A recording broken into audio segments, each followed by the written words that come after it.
नमस्कार दोस्तों शायद आपका किस्मत इस वीडियो के माध्यम से आज खुलने वाला है, क्योंकि दोस्तों यहाँ पर अभी चुनाव बिहार के हुए हैं।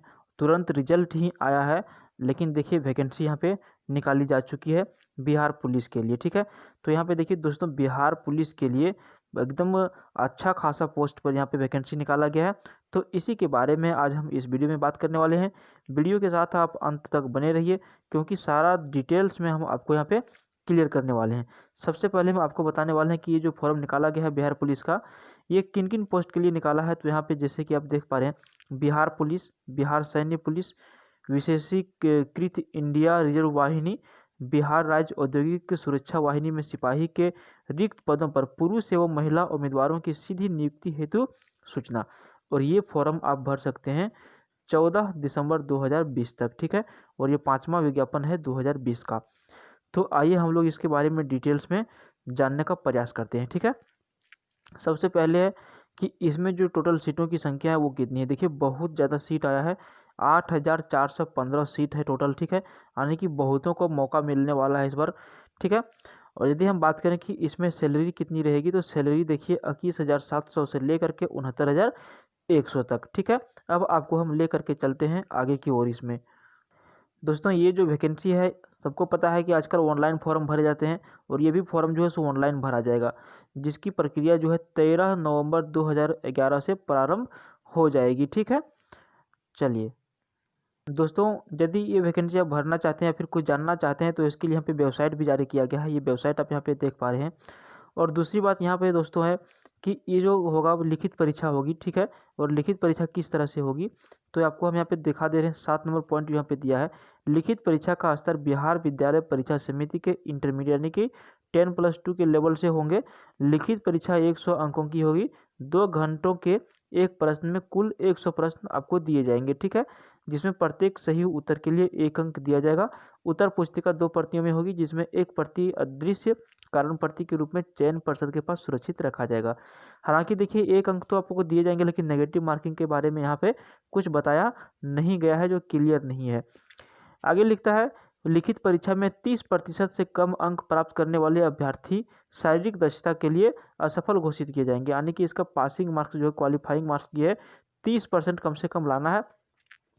और दूसरा चीज़ आपको बता दें कि जो आपका लिखित परीक्षा जो होगा, ये आपका डायरेक्ट जब उस टाइम मेरिट जब निकलेगी, उस टाइम ये लिखित परीक्षा की परसेंटेज आपके नहीं जोड़े जाएंगे। उस टाइम आपके शारीरिक परीक्षा के परसेंटेज जोड़े जाएंगे, और उसके हिसाब से मेरिट निकाली जाएगी। ठीक है, तो इस बात को भी आपको ध्यान में रखना है। और दोस्तों आपको बता दें कि प्रत्येक एक सीट के लिए 5 अभ्यर्थियों का चयन यहाँ पे किया जाएगा। यानी कि लिखित परीक्षा में टोटल एक सीट के लिए 5 विद्यार्थी पास होंगे। ठीक है, जो यहाँ पे स्पष्ट दिख पा रहे हैं। देखिए विज्ञप्ति से रिक्तियों के आरक्षण कोटिवार 5 गुना प्रत्येक कोटि के लिए अभ्यर्थियों का चयन शारीरिक दक्षता हेतु दक्षता परीक्षा हेतु किया जाएगा। और अभी यहाँ पे देखिए 10 नंबर पॉइंट में, लिखित परीक्षा अंतिम मेधा सूची का आधार नहीं होगी। लिखित परीक्षा केवल शारीरिक दक्षता या फिर जांच माप परीक्षा के लिए अर्हक यानी कि क्वालिफाइंग होगी। ठीक है, अब आगे है दोस्तों कि कौन कौन इस फॉर्म को भर सकते हैं। तो सबसे पहले आपको बता दें कि आप इंडिया के किसी भी स्टेट से हैं, किसी भी राज्य से हैं, तो आप इस फॉर्म को भर सकते हैं। ठीक है, यहाँ पे देखिए भारतीय नागरिक होना अनिवार्य है। जरूरी नहीं कि सिर्फ बिहार वाले ही, जो बाहर के भी हैं, झारखंड के हैं, यूपी के हैं, वो भी इस फॉर्म को भर सकते हैं। यदि हम बात करें कि एजुकेशनल क्वालिफिकेशन क्या रहेगा, तो देखिए 1/8/2020 तक कम से कम उनको 10th+2 यानी कि 12वीं पास होना जरूरी है, इंटरमीडिएट पास होना जरूरी है। इसके अलावे अगर यदि कोई व्यक्ति जिन्हें मौलवी प्रमाण पत्र मिल गया है, या फिर शास्त्री हैं, उन्हें अंग्रेजी सहित उनको प्रमाण पत्र मिल गया है, या फिर आचार्य जो हैं उनको अंग्रेजी रहित प्रमाण पत्र यदि मिल गया है, तो उनको 10+2 की मान्यता यहाँ पे दी जाएगी। वे व्यक्ति यहाँ पे फॉर्म को भर सकते हैं। ठीक है, अब अगला पॉइंट पर हम आते हैं, जो बहुत ही जरूरी है, उम्र सीमा। कौन कौन व्यक्ति इस फॉर्म को भर सकते हैं। देखिए उम्र जो रखा गया है, जो मैट्रिक में आपका सर्टिफिकेट होगा, उसके हिसाब से 1/8/2020 को कम से कम जनरल कैटेगरी वालों के लिए क्या है, 18 वर्ष न्यूनतम होना चाहिए, और मैक्सिमम यहाँ पर 25 वर्ष होना चाहिए, जो पुरुष एवं महिलाओं दोनों के लिए लागू होगा। दूसरे नंबर पर दिया गया है पिछड़ा वर्ग यानी कि ओबीसी में। ठीक है, अत्यंत पिछड़ा वर्ग कोटि के पुरुषों के लिए न्यूनतम 18 वर्ष दिया गया है, और अधिकतम यहाँ पे 27 वर्ष दिया गया है। ठीक है, देखिए यहाँ पे 27 वर्ष। तीसरे पॉइंट में है पिछड़ा वर्ग एवं अत्यंत पिछड़ा वर्ग कोटि की महिलाओं के लिए, जो लेडीज हैं, महिला हैं, फीमेल हैं, उनके लिए 18 वर्ष से लेकर के 28 वर्ष रखा गया है BC1 BC2 के लिए। ठीक है, 4 नंबर पे आते हैं अनुसूचित जाति एवं अनुसूचित जनजाति के, यानी कि ST और SC की जो पुरुष एवं महिला हैं उनके लिए न्यूनतम 18 वर्ष और मैक्सिमम 30 वर्ष, यानी कि आप मैक्सिमम 30 वर्ष यदि जिनका हो रहा है SC ST में, वे इस फॉर्म को भर सकते हैं। ठीक है, आगे लिखता है 5 नंबर पॉइंट में यहाँ पे देखिए कि सभी कोटि आरक्षण कोटि के बिहार के प्रशिक्षित एवं बिहार में नामांकित गृह रक्षकों को निर्धारित विहित अधिकतम उम्र सीमा में 5 वर्षों की छूट दी जाएगी, यानी कि जो होमगार्ड है उनको 5 वर्ष की यहाँ पे छूट दिया जाएगा। अब आते हैं 12.4 की पॉइंट की ओर। यहाँ पे स्पष्ट आप देख पाएंगे कि इसमें के लिए फिजिकल क्वालिफिकेशन जो होगा, फिजिकल जो टेस्ट होगी वो किस तरह से होगी। देखिए ऊंचाई, सीना और वजन के लिए यहाँ पे आपको कोई परीक्षा का अंक नहीं दिए जाएंगे, ये आपका क्वालिफाइंग होगा जो आपको पता है। यदि हम बात करें कि हाइट किसके लिए कितना है, तो देखिए जनरल कैटेगरी वाले जो लोग हैं एवं OBC वाले जो लोग हैं पिछड़ा वर्ग वाले, ठीक है, उनके लिए न्यूनतम 165 सेंटीमीटर। अत्यंत पिछड़ा वर्ग में के लिए जो व्यक्ति हैं पुरुष जो हैं उनके लिए 160 सेंटीमीटर रखा गया है। अनुसूचित जाति एवं अनुसूचित जनजाति के पुरुषों के लिए न्यूनतम 160 सेंटीमीटर रखा गया है। भारतीय मूल के गोरखा पुरुषों के लिए सिर्फ बिहार सैन्य पुलिस जो गोरखा बटालियन है उनके लिए 160 सेंटीमीटर रखा गया है। और जितने भी महिलाएं हैं किसी भी कैटेगरी से, general, OBC, ST SC, BC1 BC2, उनके लिए मात्र 155 सेंटीमीटर रखा गया। लेकिन महिला के लिए यहाँ पे एक कंडीशन होगा कि महिला की जो वजन है वो कम से कम वजन 48 किलोग्राम होना बहुत जरूरी है। हाइट 155 और 48 किलो इसका वजन होना चाहिए। ठीक है, अब बढ़ते हैं दूसरे पॉइंट की, सीना पुरुषों के लिए। तो आपको पता है दोस्तों, सीना जो है पुरुषों के लिए बहुत ज़्यादा जरूरी है। जितना सीना कम से कम इसका जो रखा गया है 81 सेंटीमीटर। ठीक है, 81 सेंटीमीटर रखा गया है और आपको 5 सेंटीमीटर फुलाना है जनरल OBC वालों के लिए, और फुला करके आपका 86 सेंटीमीटर यहाँ पर होना चाहिए। ठीक है, जैसा कि यहाँ से यहाँ तक वही है। ठीक है, 81 से 86। अब आते हैं अनुसूचित जाति और जनजाति के, यानी कि ST और SC के लिए। तो न्यूनतम यहाँ पे 79 सेंटीमीटर होना चाहिए और अधिकतम फुला करके 84 सेंटीमीटर होना चाहिए। जो महिला है उनको उनकी सीना की माप नहीं होगा, और जो महिला उम्मीदवार है उनका वजन जो है न्यूनतम 48 किलोग्राम होना जरूरी है। नियुक्ति की जो प्रक्रिया होगा, जो नियुक्ति की प्रोसेस होगा वो कैसे होगा, देखिए सबसे पहले आपका प्रथम चरण होगा जिसमें आपका लिखित परीक्षा होगा। लिखित परीक्षा जो होगा क्वालिफाइंग होगा। लिखित परीक्षा का स्तर बिहार विद्यालय परीक्षा समिति के इंटरमीडिएट यानी कि 10+2 अथवा समकक्ष स्तर का होगा। जो प्रश्न बहुवचनिष्ठ यानी कि ऑब्जेक्टिव होंगे, जिसमें 100 अंकों की परीक्षा होगी। ठीक है, तो देखिए ये आपका यहाँ पे लिखित परीक्षा क्लियर हो गया। दूसरी बात आता है दोस्तों कि क्या ये परीक्षा ऑनलाइन होगी, तो बिल्कुल नहीं, ऑनलाइन नहीं होगी। ये परीक्षा आपका ऑफलाइन लिए जाएंगे। ठीक है, और ये परीक्षा जो है ऑफलाइन लिए जाएंगे। यदि आप इसके बारे में सिलेबस के बारे में जानना चाहते हैं तो प्लीज़ आप वीडियो को थोड़ा सा रोक के सिलेबस के बारे में यहाँ पे कुछ दिया गया है जिसके बारे में आप यहाँ पे पढ़ लीजिए। 5 नंबर पॉइंट में लिखा है कि लिखित परीक्षा में 30% से कम अंक प्राप्त करने वाले अभ्यर्थी शारीरिक दक्षता की परीक्षा के लिए असफल घोषित किए जाएंगे। लिखित परीक्षा में अंतिम मेधा सूची का आधार नहीं होगी। लिखित परीक्षा केवल शारीरिक योग्यता परीक्षा के लिए अर्हक यानी क्वालिफाइंग होगी। ये बहुत इंपॉर्टेंट प्रश्न है कि आप लिखित परीक्षा में जितना भी नंबर लाते हैं वो उससे आपका मेरिट नहीं बनेगा। लिखित परीक्षा से मेरिट बनेगा आपका यानी कि मेडिकल टेस्ट के लिए, फिजिकल टेस्ट के लिए। ठीक है, तो जितना आप नंबर ला सकते हैं, क्योंकि एक सीट पर प्रत्येक 5 लड़का को ही लिया जाएगा। तो उम्मीद है कट ऑफ, बिहार के कट ऑफ तो 70-80 तक चल ही जाता है। आप ध्यान रखिए कितना आपको नंबर लाना पड़ेगा। ठीक है, अब आते हैं दौड़ जिसकी मेरिट बनेगी। ठीक है, द्वितीय चरण की परीक्षा की ओर। तो द्वितीय चरण यही है आपका मेरिट का लिस्ट बनने वाला।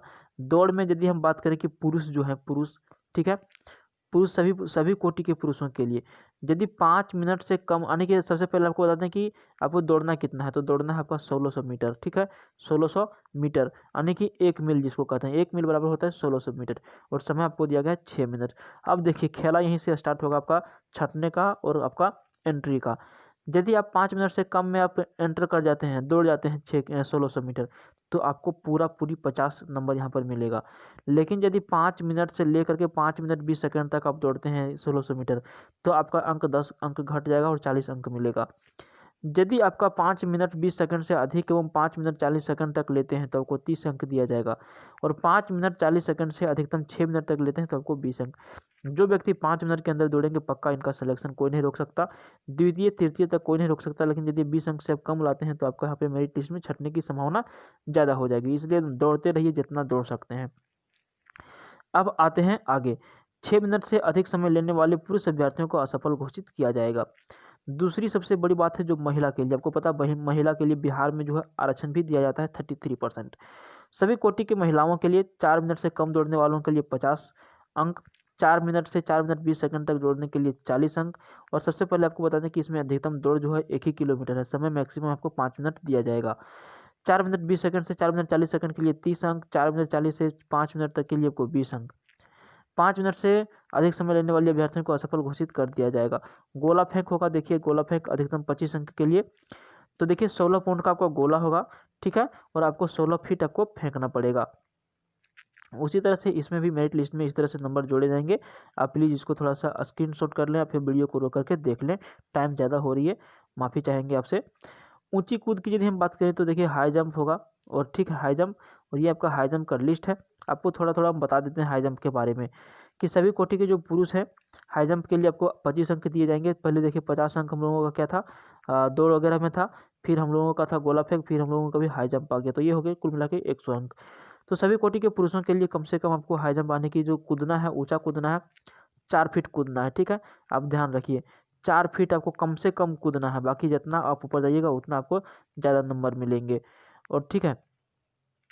और जो 4 फीट से कम वाले पुरुष अभ्यर्थी जो कम कूदेंगे उनको यहाँ पे क्या किया जाएगा कि उनको फेल कर दिया जाएगा। महिला के लिए भी देखिए ऊंची कूद है, महिला के लिए ऊंची कूद कम से कम 3 फीट है, वो उसके बाद जितना आप अधिक यहाँ पे कूद सकते हैं, कम से कम 3 फीट। 3 फीट से यदि आप कम लाते हैं, कम कूदते हैं, तो आपका क्या होगा, आपका यहाँ पे फेल हो जाएंगे आप। आगे लिखता है हाईलाइट करके मेघा सूची संयुक्त रूप से शारीरिक दक्षता परीक्षा के अधीन तीनों स्पर्धाओं अर्थात दौड़, ऊंची कूद तथा गोला फेंक में अभ्यर्थी द्वारा प्राप्त अंक के आधार पर तैयार की जाएगी। ये चीज़ आपको ध्यान रखना है कि परीक्षा में किस तरह से आप तो पास हो ही जाएंगे, कम से कम 30% क्वालिफाइंग मार्क्स यहाँ पे रखा गया है। लेकिन यदि आपका जो मेरिट लिस्ट बनेगा, जिससे आपका एंट्री होगा, जिससे आप नौकरी पाएंगे, वो आपका है फिजिकल टेस्ट। इसके लिए आपको विशेष यहाँ पे ध्यान देना पड़ेगा, ठीक है। अब दोस्तों हम यहाँ पे आते हैं, सबसे पहली बात है कि किन किन सीटों के लिए कितने यहाँ पे वैकेंसी निकाली गई है। तो देखिए जनरल कैटेगरी वालों के लिए 3489, आर्थिक रूप से कमजोर जो जनरल कैटेगरी वालों के लिए तो उनको EWS में इसमें किया गया है, उनके लिए 842, अनुसूचित जाति 1307, अनुसूचित जनजाति 82, अत्यंत पिछड़ा वर्ग 1470, पिछड़ा वर्ग 980, पिछड़ा वर्गों की महिला के लिए 245, टोटल 8415 ये सीटों की संख्या थी, ठीक है। आरक्षण आपको जिस तरह से मिलते आ रहे हैं उसी तरह से आपको आरक्षण मिलेगा। महिलाओं का प्रावधान भी यहाँ पे दिया गया है, आप चाहें तो इसको थोड़ा सा देखिए यहाँ पे 3 नंबर में पॉइंट में जो दिया गया है, आप इसको महिलाओं के लिए प्रावधान को आप यहाँ पे पढ़ सकते हैं, ठीक है। और जो सबसे ज़रूरी चीज़ है दोस्तों इस वीडियो में, इस वैकेंसी के लिए, वो आ जाता है कि अब आखिर इसके लिए जो हम लोगों को परीक्षा जो होगी उसके लिए परीक्षा का जो फॉर्म हम लोग भरेंगे उसका फ़ी कितना रखा गया है। तो आपको बता दें कि इसका जो फ़ी रखा गया है वो रखा गया है 450 रुपया, ठीक है। 450 टका आप इस फॉर्म को वहाँ पे भर सकते हैं। और अनुसूचित जाति अनुसूचित जनजाति के अभ्यर्थी जो हैं उनके लिए 112 रुपया मात्र यहाँ पे रखा गया है। वेबसाइट की यदि हम बात करें तो वेबसाइट देखिए ये दिया गया है www.csbc.bih.nic.in। आप इसके ऊपर जाके अधिक जानकारी ले सकते हैं। इस वीडियो में इतना ही। किसी भी तरह की यदि आपको कन्फ्यूजन है तो आप हमें कमेंट कीजिए, और नहीं तो ये आपको आसानी से इस वेबसाइट पे ये PDF मिल जाएगा, वहाँ से आप जाके डाउनलोड कर लीजिए और खुद अपने से देख लीजिए, पढ़ लीजिए, समझ लीजिए, उसके बाद ही आप फॉर्म को भरिए। मिलते हैं फिर किसी दूसरी वीडियो में। जय हिंद।